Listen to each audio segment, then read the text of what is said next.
रहीम अस्सलाम वालेकुम। मैं हूं ज़िशान अहमद सिद्दीकी। आप देख रहे हैं सबसे पहले पाकिस्तान। सिंध में दूसरे मरहले के बल्दियाती इलेक्शन और मुत्तहदा कौमी मूवमेंट को मुत्तहद किया जाना। गवर्नर सिंध कामरान टिसोरी मुत्तहदा के जो धड़े हैं उनको मुत्तहद करने के लिए सरगर्म हो गए हैं। एक तरफ पीएसपी, एक तरफ फारूक सत्तार ग्रुप और एक तरफ बहादराबाद ग्रुप। इन तीन धड़ों को मुत्तहद करने के लिए कामरान टिसोरी जो है मैदान में आ गए हैं। अब कामरान टिसोरी इस जो तीन धड़े हैं इनको क्यों मुत्तहद करना चाहते हैं?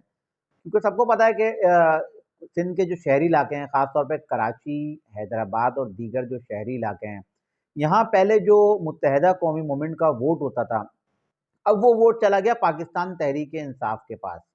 अगर सिंध के शहरी इलाकों में अगर कोई पाकिस्तान तहरीक-ए-इंसाफ से अगर मुकाबला कर सकता है, तो वो मुत्तहदा कौमी मूवमेंट कर सकती है।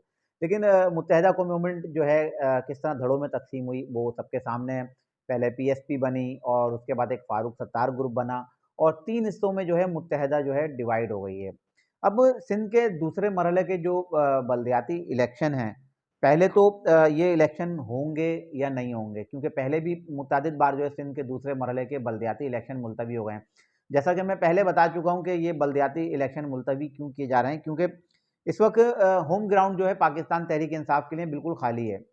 अगर ये 15 जनवरी को इलेक्शन हो जाते हैं, 15 जनवरी सन 2023 को सिंध के दूसरे मरहले के बल्दियाती इलेक्शन हो जाते हैं, तो यकीनन इसके नताइज क्या होंगे मैं बताता हूँ। लेकिन पहले सिंध हुकूमत की हवाले से एक रिपोर्ट है जो उन्होंने जो एक ख़त लिखा है। सिंध हुकूमत का इलेक्शन कमीशन को एक नया ख़त लिखा गया है, जिसमें उन्होंने सिंध हुकूमत की जानिब से इलेक्शन कमीशन को नया ख़त लिखे जाने के बाद शहर कायद में बल्दियाती इलेक्शन की 7वीं मरतबा मुलतवी होने का जो है इम्कान है। ज़राए के मुताबिक पीपल्स पार्टी की सिंध हुकूमत ने इलेक्शन कमीशन को एक और ख़त अरसाल कर दिया है, जिसमें कहा गया है कि बल्दियाती हल्का बंदी में दुरुस्तगी और तब्दीली के लिए एमक्यूएम ने ख़त लिखा है। ख़त में बल्दियाती हल्का बंदी में तब्दीली के लिए सुप्रीम कोर्ट में दायर पटिशन का हवाला भी दिया गया है।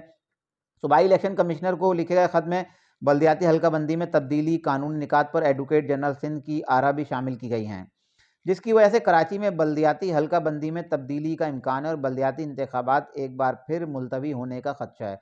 सिंध हुकूमत की जानिब से लिखे गए खत पर इलेक्शन कमीशन फैसला करेगा। वाज़ेह है कि कराची डिवीज़न में बल्दियाती इलेक्शन 15 जनवरी को शेड्यूल हैं, जबकि इससे कबल भी कई बार बल्दियाती इंतखाबात मुलतवी किए जा चुके हैं। ज़राए का कहना है कि एडवोकेट जनरल सिंध की आरा और अदालती फैसलों की रोशनी में हल्का बंदियाँ असर-ए-नौ हो सकती हैं। अब एक तरफ ये खबर है कि बल्दियाती इलेक्शन 15 जनवरी के जो है अब जो होने हैं वो मुलतवी हो जाएँगे।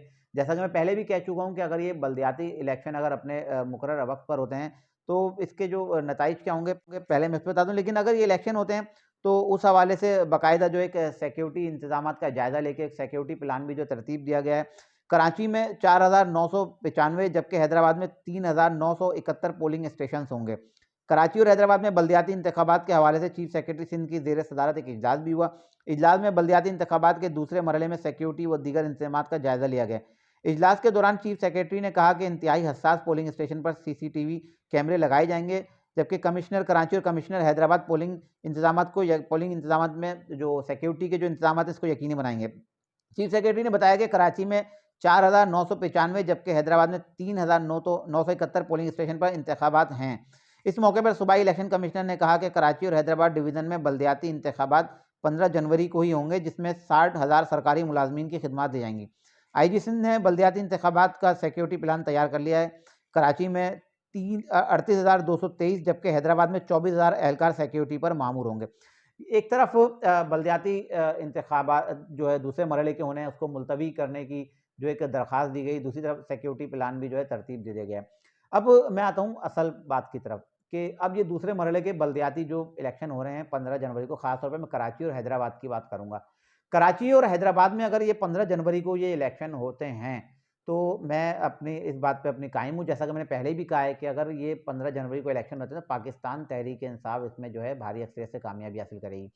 अब मुत्तहदा के धड़ों को जो मुत्तहद करने के लिए जो 3 धड़े जो बने हैं और इसके अलावा दीगर लोगों से भी राब्ते हैं, कामरान टिसोरी साहब के जो गवर्नर सिंध हैं, वो सबको मुत्तहद करना चाहते हैं। वो चाहते हैं कि ये जो इलेक्शन होने हैं इससे पहले-पहले हम सब मुत्तहद हो जाएँ और मुत्तहद होकर जो पाकिस्तान तहरीक-ए-इंसाफ ने कराची और हैदराबाद से जो मुत्तहदा कौमी मूवमेंट की जो नशिस्तें जो छीनी हैं, वो हम किसी तरह से वापस ले लें।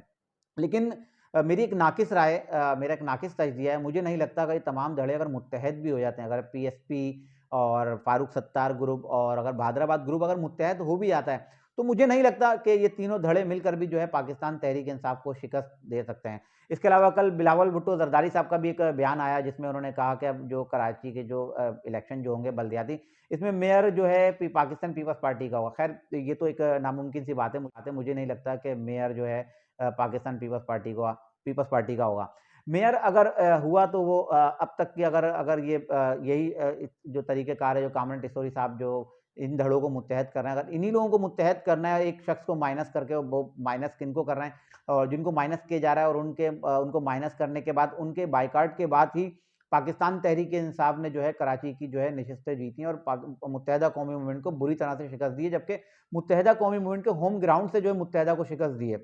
अगर मैं अभी जो ज़िमनी इलेक्शन हुआ है जिसमें महमूद मौलवी पीटीआई के आमिर लियाकत वाली जो नशिस्त खाली हुई थी, इसमें महमूद मौलवी पीटीआई के उम्मीदवार थे, इन्होंने 30,000 वोट लिए हैं। अगर हम माजी में चले आएँ जब अल्ताफ़ हुसैन साहब होते थे और मुत्तहदा उनके ज़ेर साया थी और एक ही बानी थे और उन्हीं के, क्योंकि उन्हीं का लगाया हुआ पौधा है और मुत्तहदा कौमी मूवमेंट जो है असल जो नाम और पहचान है वो बानी व कायद अल्ताफ़ हुसैन साहब की है। जब वो थे तो उस वक़्त लाखों से कम जो है इतना तो UC councillor, UC chairman vote लेते थे मुत्तहदा के, लेकिन जब से वहाँ से बायकॉट हुआ है तो उसके बाद से जो है मुत्तहदा कौमी मूवमेंट को बदतरीन शिकस्तें हो रही हैं। 2018 के आम इंतखाबात हों, उसके बाद ज़िमनी हों, तो मुत्तहदा कौमी मूवमेंट को जो है बदतरीन शिकस्त हुई है। तो मेरी नाक़िस राय के मुताबिक जो एक अगर -1 फ़ॉर्मूले पे अगर ये दोबारा सबको मुत्तहद कर लेते हैं कामरान टिसोरी साहब और ये समझते हैं कि हम पाकिस्तान तहरीक इंसाफ को जो अब जो बल्दियाती इलेक्शन हो रहे हैं इसमें शिकस्त दे देंगे, तो मुझे नहीं लगता कि कामरान टिसोरी साहब का ये प्लान है और जो जिस तरह से मुत्तहद करके जो है बल्दियाती इलेक्शन जीतने की कोशिश करें, मुझे नहीं लगता कि किसी सूरत भी कामरान टिसोरी साहब जो है इसमें कामयाब होंगे। कल जो न्यू ईयर नाइट पे जब कामरान टिसोरी साहब जब नुमाइश पर गए और नुमाइश पे वो और खालिद मकबूल सिद्दीकी साहब जब प्रेस कॉन्फ्रेंस मीडिया से बात कर रहे थे, तो कामरान टिसोरी साहब पे एक जूता भी फेंका